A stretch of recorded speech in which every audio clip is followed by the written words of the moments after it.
भर में लोगों से कहना चाहता हूं, कम मेक इन इंडिया।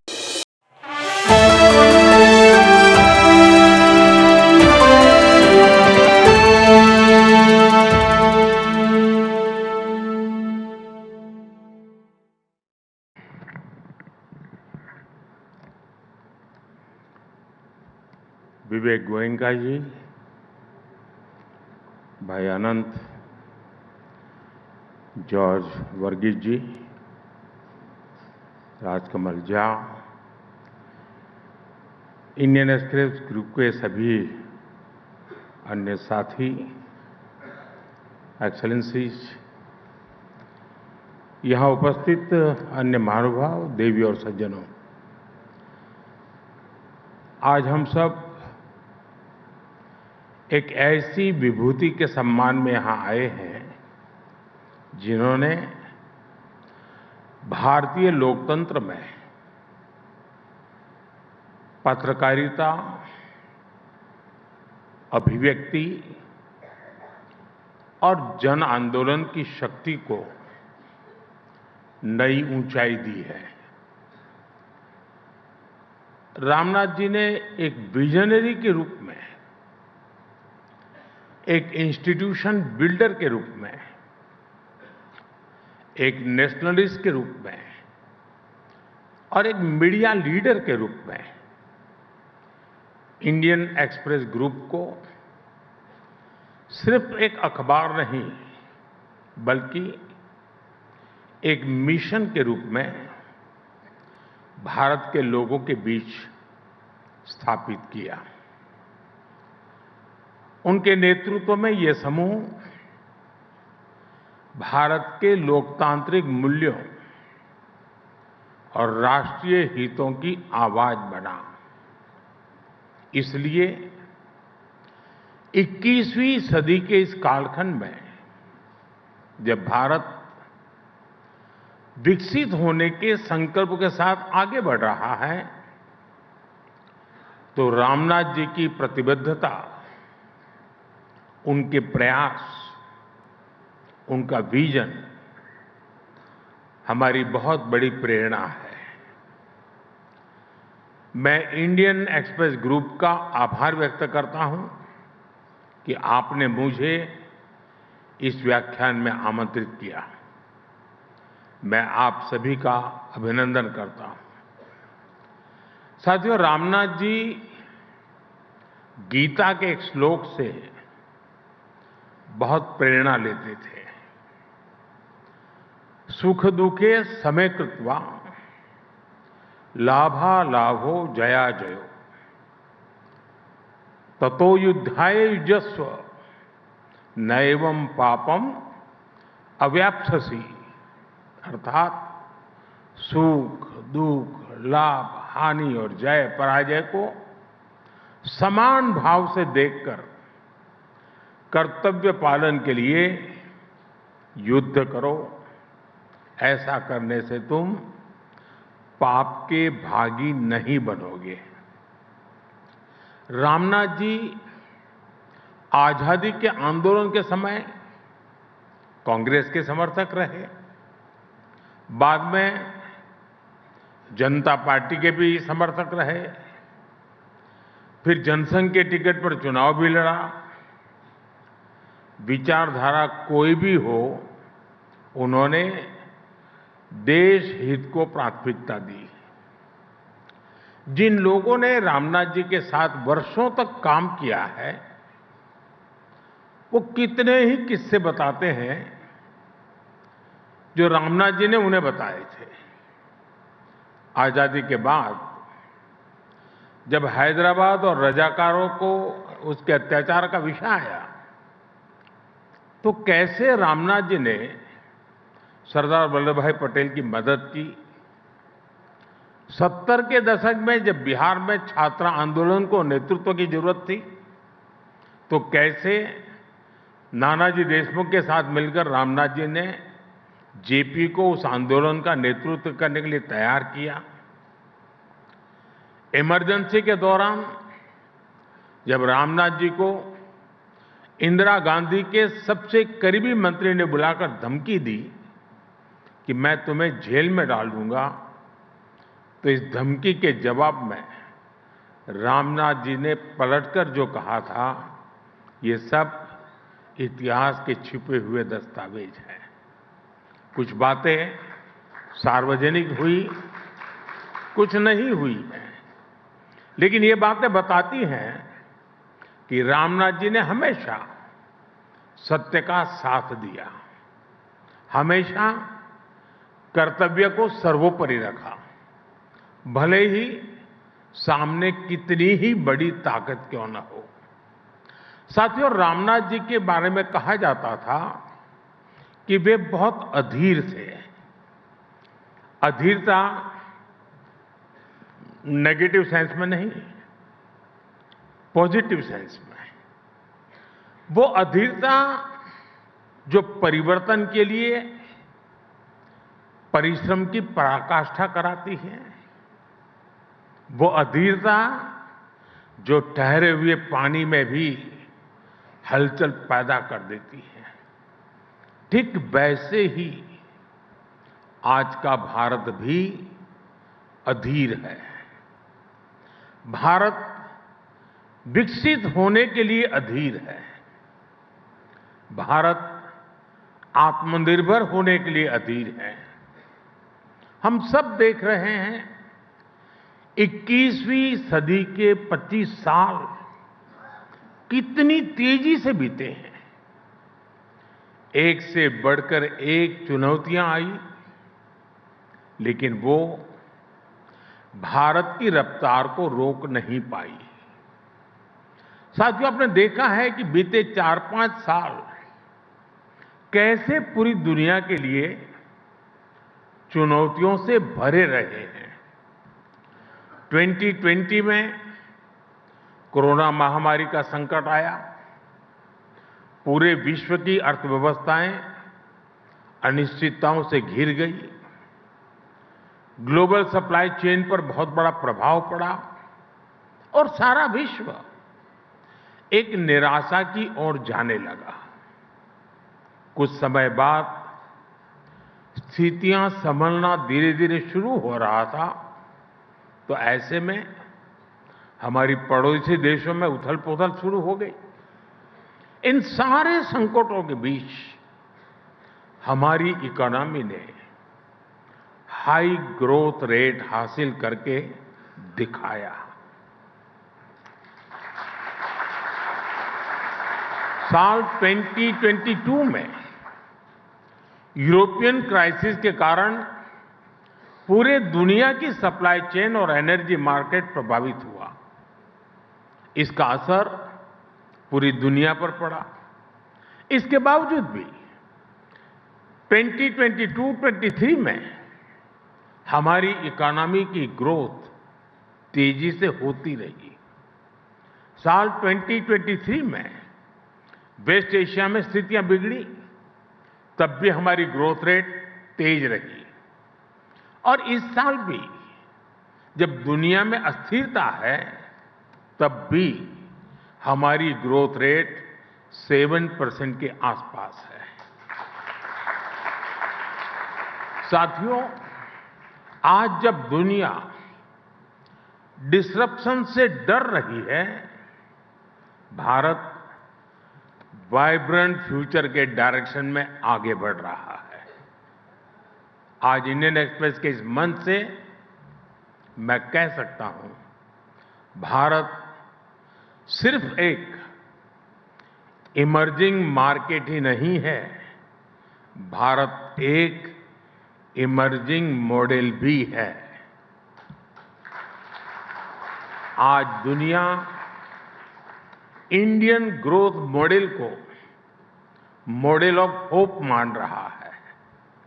साथियों, एक सशक्त लोकतंत्र की अनेक कसौटियां होती हैं और ऐसी ही एक बड़ी कसौटी लोकतंत्र में लोगों की भागीदारी की होती है। लोकतंत्र को लेकर लोग कितने आश्वस्त हैं, लोग कितने आशावादी हैं, ये चुनाव के दौरान सबसे अधिक दिखता है। अभी 14 नवंबर को जो नतीजे आए वो आपको याद ही होंगे।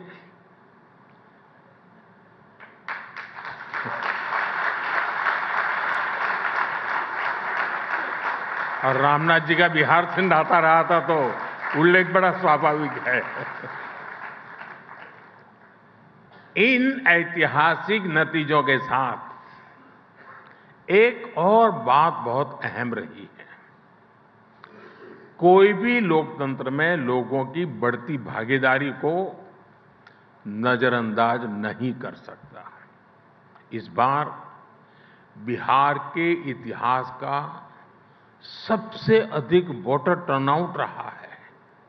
आप सोचिए, महिलाओं का टर्नआउट पुरुषों से करीब 9% अधिक रहा।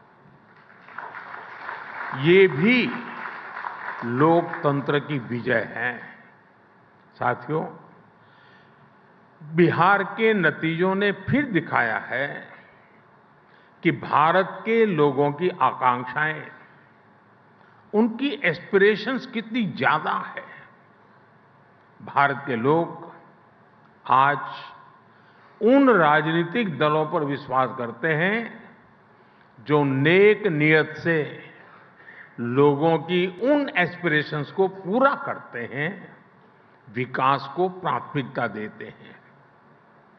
और आज इंडियन एक्सप्रेस के इस मंच से मैं देश की हर राज्य सरकार को, हर दल की राज्य सरकार को बहुत विनम्रता से कहूंगा, लेफ्ट, राइट, सेंटर, हर विचार की सरकार को मैं आग्रह से कहूंगा, बिहार के नतीजे हमें ये सबक देते हैं कि आप आज किस तरह की सरकार चला रहे हैं। ये आने वाले वर्षों में आपके राजनीतिक दल का भविष्य तय करेंगे। आरजेडी की सरकार को बिहार के लोगों ने 15 साल का मौका दिया।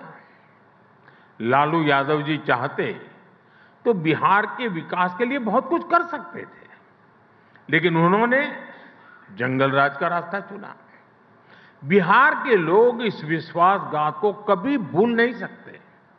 इसलिए आज देश में जो भी सरकारें हैं, चाहे केंद्र में हमारी सरकार है या फिर राज्यों में अलग अलग दलों की सरकारें हैं, हमारी सबसे बड़ी प्राथमिकता सिर्फ एक होनी चाहिए, विकास, विकास और सिर्फ विकास।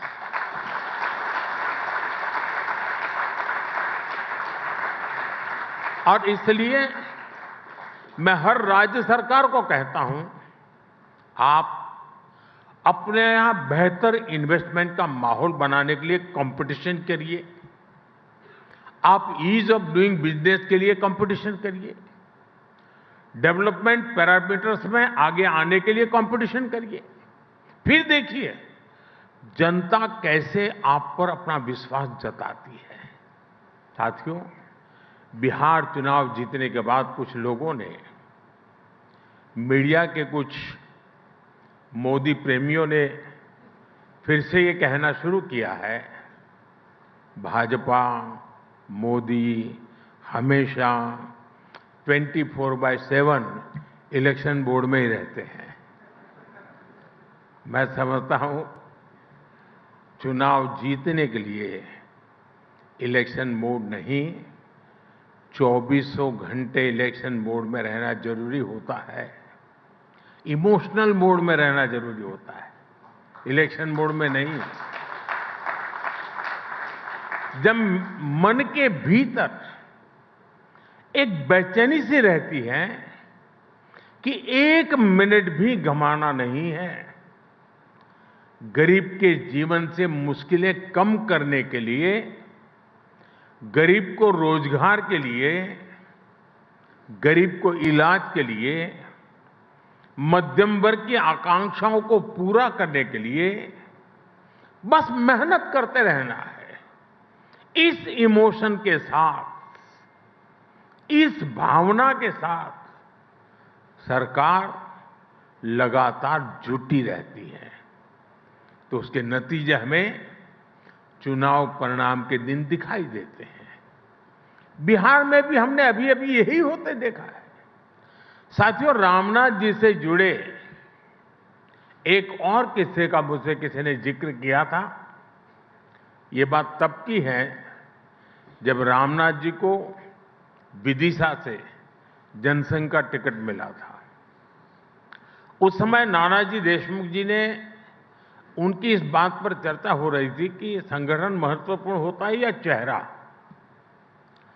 तो नानाजी देशमुख ने रामनाथ जी से कहा था कि आप सिर्फ नामांकन करने के लिए आएंगे और फिर चुनाव जीतने के बाद अपना सर्टिफिकेट लेने के लिए आ जाइएगा। फिर नानाजी ने पार्टी कार्यकर्ताओं के बल पर रामनाथ जी का चुनाव लड़ा और उन्हें जिताकर दिखाया। वैसे ये किस्सा बताने के पीछे मेरा ये मतलब नहीं है कि उम्मीदवार सिर्फ नामांकन करने आए। मेरा मकसद है भाजपा के अनगिनत कर्तव्यनिष्ठ कार्यकर्ताओं के समर्पण की ओर आपका ध्यान आकर्षित करना है। साथियों, भारतीय जनता पार्टी के लाखों करोड़ों कार्यकर्ताओं ने अपने पसीने से भाजपा की जड़ों को सींचा है और आज भी सींच रहे हैं। और इतना ही नहीं, केरला, पश्चिम बंगाल, जम्मू कश्मीर, ऐसे कुछ राज्यों में हमारे सैकड़ों कार्यकर्ताओं ने अपने खून से भी भाजपा की जड़ों को सींचा है। जिस पार्टी के पास ऐसे समर्पित कार्यकर्ता हो, उनके लिए सिर्फ चुनाव जीतना ध्येय नहीं होता, बल्कि वो जनता का दिल जीतने के लिए सेवा भाव से उनके लिए निरंतर काम करते हैं। साथियों,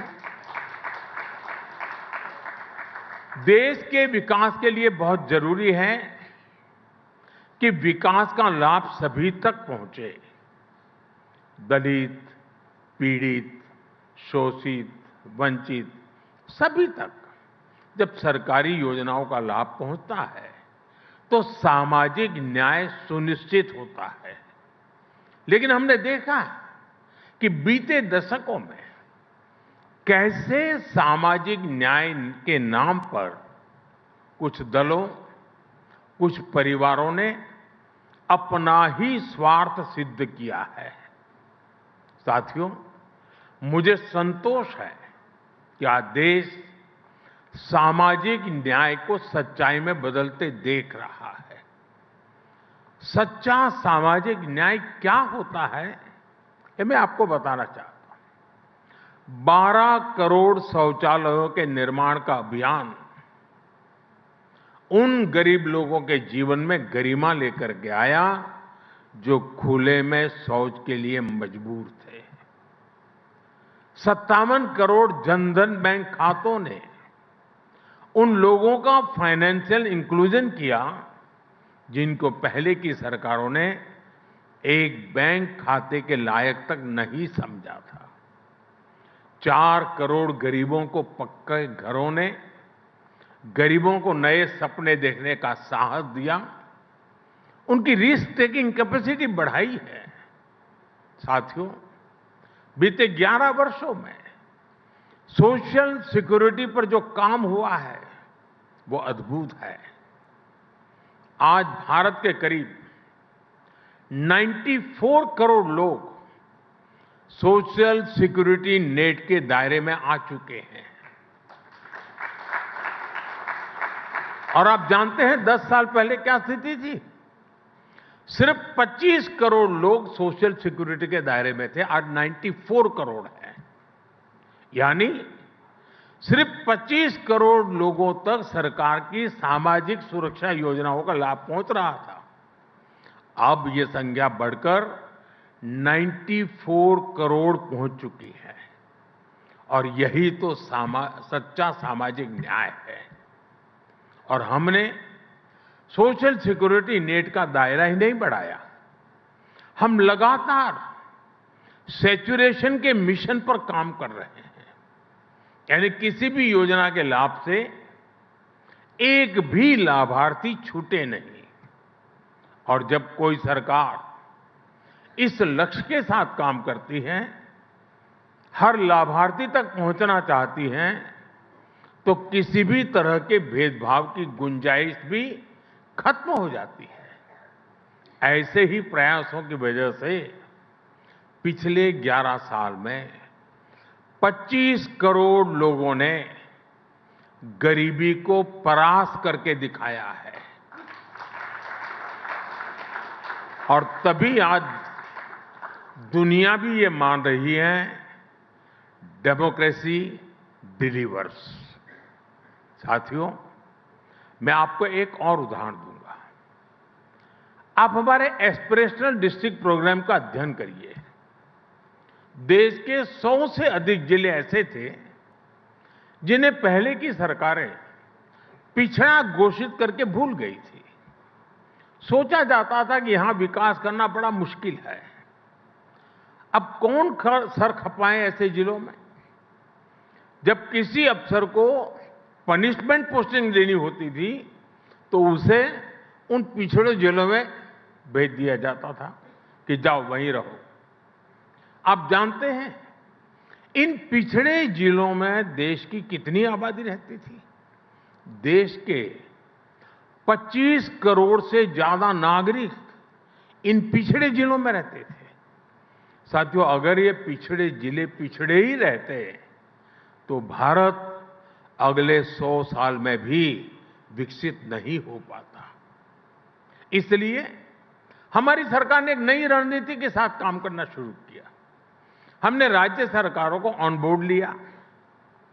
कौन सा जिला किस डेवलपमेंट पैरामीटर में कितने पीछे है, उसकी स्टडी करके हर जिले के लिए एक अलग रणनीति बनाई। देश के बेहतरीन अफसरों को, ब्राइट और इनोवेटिव यंग माइंड्स को वहां नियुक्त किया। इन जिलों को पिछड़ा नहीं, एस्पिरेशनल माना।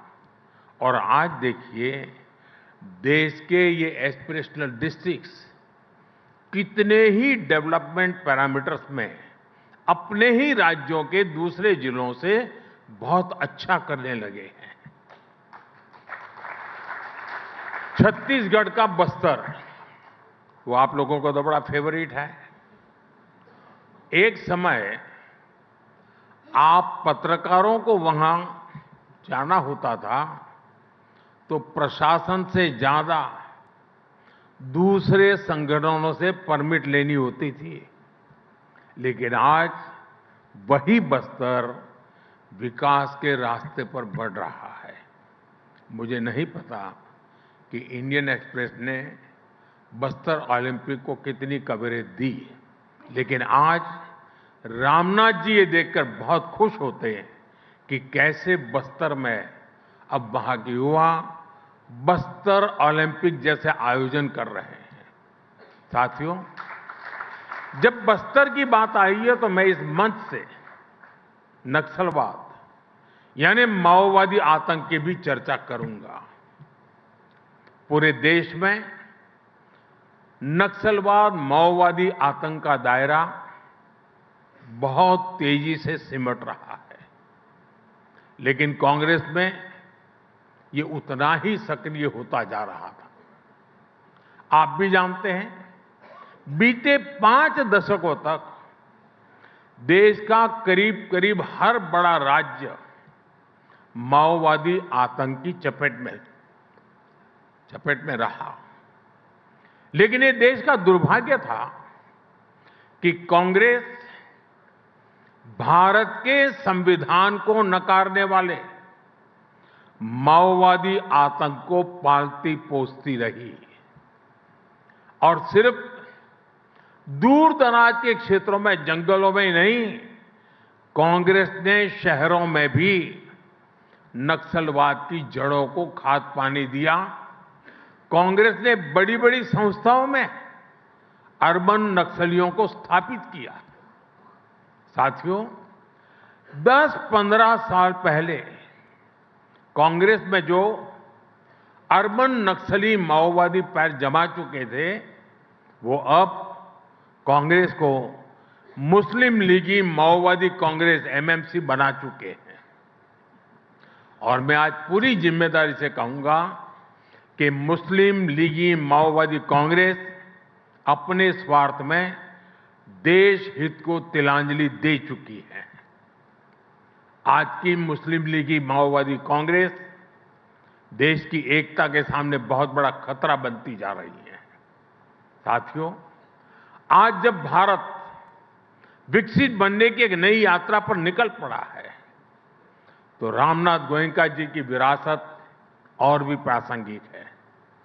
रामनाथ जी ने अंग्रेजों की गुलामी से डटकर टक्कर ली। उन्होंने अपने एक संपादकीय में लिखा था, मैं अंग्रेजों के आदर्श पर अमल करने के बजाय अखबार बंद करना पसंद करूंगा। इसी तरह जब इमरजेंसी के रूप में देश को गुलाम बनाने की एक और कोशिश हुई, तब भी रामनाथ जी डटकर खड़े हो गए थे। और ये वर्ष तो इमरजेंसी के 50 वर्ष पूरे होने का भी है। और इंडियन एक्सप्रेस ने 50 वर्ष पहले दिखाया है कि ब्लैंक एडिटोरियल भी जनता को गुलाम बनाने वाली मानसिकता को चुनौती दे सकते हैं। साथियों,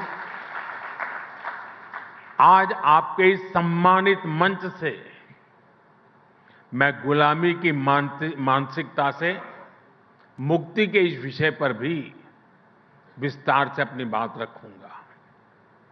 लेकिन इसके लिए हमें 190 इयर्स पीछे जाना पड़ेगा। 1857 के स्वतंत्रता संग्राम से भी पहले वो साल था 1835। 1835 में ब्रिटिश सांसद थॉमस बेबिंगटन मैकाले ने भारत को अपनी जड़ों से उखाड़ने के लिए एक बहुत बड़ा अभियान शुरू किया था। उसने ऐलान किया था, मैं ऐसे भारतीय बनाऊंगा, वो दिखने में तो भारतीय होंगे लेकिन मन से अंग्रेज होंगे। और इसके लिए मैकाले ने भारतीय शिक्षा व्यवस्था में आमूलचूल परिवर्तन नहीं बल्कि उसका समूल नाश कर दिया। खुद गांधी जी ने भी कहा था कि भारत की प्राचीन शिक्षा व्यवस्था एक सुंदर वृक्ष थी जिसे जड़ से हटाकर नष्ट कर दिया। साथियों, भारत की शिक्षा व्यवस्था में हमें अपनी संस्कृति पर गर्व करना सिखाया जाता था। भारत की शिक्षा व्यवस्था में पढ़ाई के साथ ही कौशल पर भी उतना ही जोर था। इसलिए मैकाले ने भारत की शिक्षा व्यवस्था की कमर तोड़ने की ठानी और उसमें सफल भी रहा।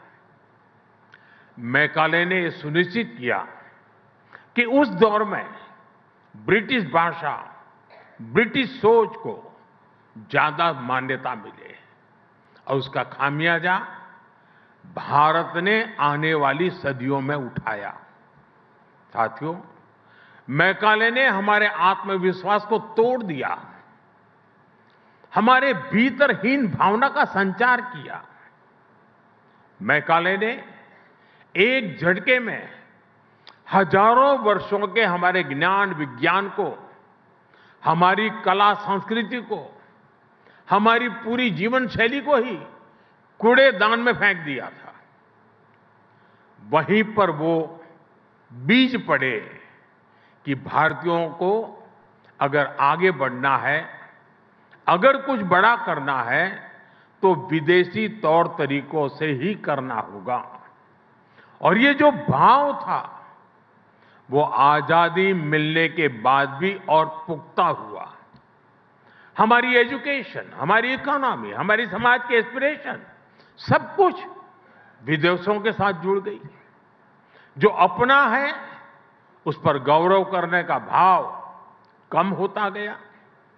गांधी जी ने जिस स्वदेशी को आजादी का आधार बनाया था, उसको पूछने वाला ही कोई नहीं रहा। हम गवर्नेंस के मॉडल विदेश में खोजने लगे। हम इनोवेशन के लिए विदेश की तरफ देखने लगे। यही मानसिकता रही जिसकी वजह से इंपोर्टेड आइडिया, इंपोर्टेड सामान और सर्विस सभी को श्रेष्ठ मानने की प्रवृत्ति समाज में स्थापित हो गई।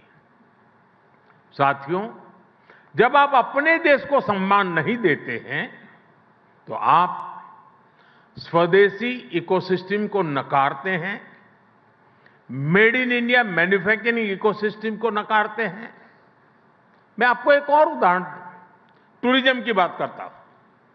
आप देखेंगे कि जिस भी देश में टूरिज्म फला फूला वो देश, वहां के लोगों को अपनी ऐतिहासिक विरासत पर गर्व करते हैं। हमारे यहां इसका उल्टा ही हुआ। भारत में आजादी के बाद अपनी विरासत को दुत्कारने के ही प्रयास हुए। जब अपनी विरासत पर गर्व नहीं होगा तो उसका संरक्षण भी नहीं होगा। जब संरक्षण नहीं होगा तो हम उसको ईंट पत्थर के खंडहरों की तरह ही ट्रीट करते रहेंगे। और ऐसा हुआ भी।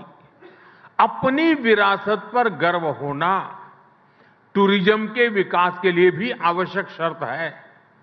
साथियों, ऐसे ही स्थानीय भाषाओं की बात है। किस देश में ऐसा होता है कि वहां की भाषाओं को दुत्कारा जाता है? जापान, चीन और कोरिया जैसे देश, जिन्होंने देश के अनेक तौर तरीके अपनाए, लेकिन भाषा फिर भी अपनी ही रखी, अपनी भाषा पर कॉम्प्रोमाइज नहीं किया।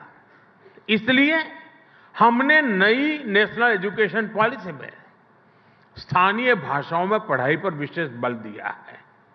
और मैं बहुत स्पष्टता से कहूंगा, हमारा विरोध अंग्रेजी भाषा से नहीं है। हम भारतीय भाषाओं के समर्थन में हैं। साथियों, मैकाले द्वारा किए गए उस अपराध को 1835 में जो अपराध किया गया, 2035 10 साल के बाद 200 साल हो जाएंगे। और इसलिए आज आपके माध्यम से पूरे देश से एक आह्वान करना चाहता हूं। अगले 10 साल में हमें संकल्प लेकर चलना है कि मैकाले ने भारत को जिस गुलामी की मानसिकता से भर दिया है, उस सोच से मुक्ति पाकर के रहेंगे। 10 साल हमारे पास बड़े महत्वपूर्ण हैं।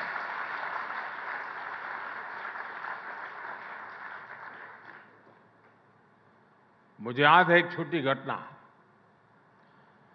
गुजरात में लेप्रेसी को लेकर के अस्पताल बन रहा था, तो वो सारे लोग महात्मा गांधी जी से मिले उसके उद्घाटन के लिए। तो महात्मा जी ने कहा कि मैं लेप्रेसी के अस्पताल के उद्घाटन के पक्ष में नहीं हूं, मैं नहीं आऊंगा, लेकिन ताला लगाना है, उस दिन मुझे बुलाना, मैं ताला लगाने आऊंगा। गांधी जी के रहते हुए इस अस्पताल को तो ताला नहीं लगा था, लेकिन गुजरात जब लेप्रेसी से मुक्त हुआ और मुझे उस अस्पताल को ताला लगाने का मौका मिला जब मैं मुख्यमंत्री बना।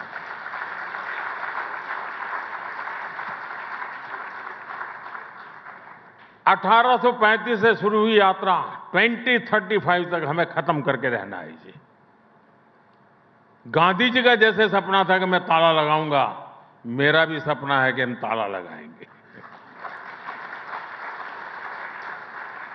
साथियों, आपसे बहुत सारे विषयों पर चर्चा हो गई है। अब आपका मैं ज़्यादा समय लेना नहीं चाहता हूँ। इंडियन एक्सप्रेस ग्रुप देश के हर परिवर्तन का, देश की हर ग्रोथ स्टोरी का साक्षी रहा है और आज जब भारत विकसित भारत के लक्ष्य को लेकर चल रहा है तो भी इस यात्रा के सहभागी बन रहे हैं। मैं आपको बधाई दूंगा कि रामनाथ जी के विचारों को आप सभी पूरी निष्ठा से संरक्षित रखने का प्रयास कर रहे हैं। एक बार फिर आज के इस अद्भुत आयोजन के लिए आप सभी को मेरी ढेर सारी शुभकामनाएं और रामनाथ कोविंद जी को, रामनाथ गोयनका जी को आदरपूर्वक मैं नमन करते हुए मेरी बात को विराम देता हूं। बहुत बहुत धन्यवाद।